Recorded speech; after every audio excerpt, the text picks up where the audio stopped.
No, I'm not thinking about concession speech or acceptance. Donald Trump is a master at causing controversy that puts all of the attention on him. And those who can't wait to see him out of office go into near hysterics on his cue, like when he said he's not going to concede to Joe Biden. They cheated and they rigged our presidential election, but we will still win it. So Trump makes a bombastic claim like that one, and the people who don't like him can't help themselves. They make an equally ridiculous statement. Willie, we have to start looking at this as a constitutional crisis. Really? A constitutional crisis? I've gone over the Constitution, and it doesn't say anything about having to concede an election when you lose. In fact, for the first 100 years of this country, a concession or a concession speech wasn't even a thing.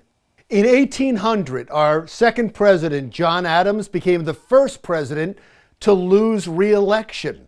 He never conceded. As a matter of fact, he took an early morning stagecoach so he would miss Thomas Jefferson's inauguration.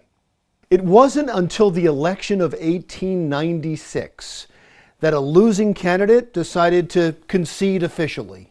It was when Republican William McKinley defeated Democrat William Jennings Bryan. It was a very close election, and when Bryan saw on Thursday night after the election, 2 days later at 11 p.m., that he was going to lose, he sent McKinley a telegram and congratulated him. No one had done that before. The last line of the short telegram was, "We have submitted the issue to the American people, and their will is law." Simple, direct, perfect. William McKinley then went on to become the nation's 25th president, which means 24 presidents before him never got a concession from their opponents. It wasn't until years later, not until 1928, that the first concession speech was given when Democrat Al Smith lost to Republican Herbert Hoover.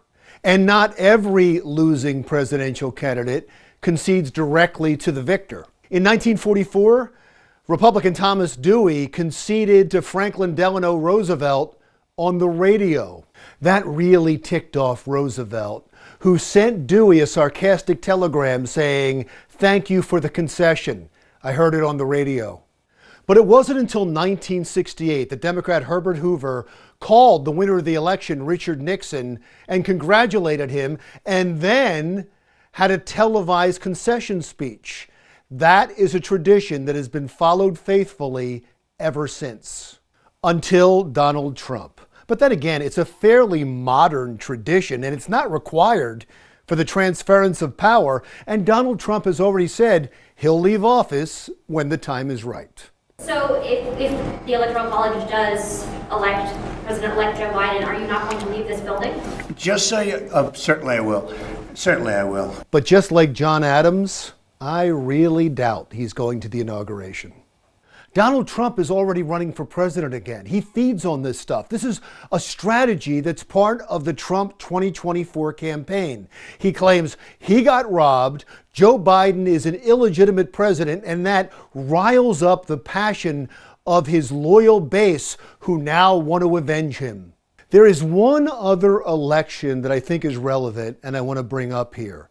It was after the Civil War when the nation was still divided. It was in 1876. Democrat Samuel Tilden, who was supported by the South, won the popular vote, but lost the election to Republican Rutherford B. Hayes. It is one of the most disputed presidential elections in American history. Tilden refused to concede, and there were allegations of voter fraud and corruption. Finally, a bipartisan commission awarded the election to Rutherford B. Hayes, but only after a compromise that Reconstruction would end in the South.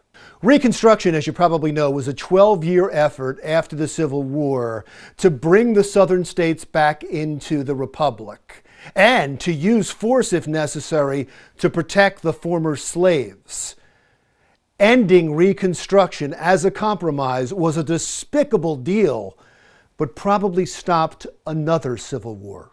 Tilden gave a speech in June of 1877 and still claimed voter fraud and widespread corruption, but said he was accepting the loss so the republic can live. Now, I don't expect Donald Trump to give such a speech, and there will be no compromise. So the country will remain divided, and we'll just have to wait and see how well the republic will live. I'm Larry Menti. Talk again soon.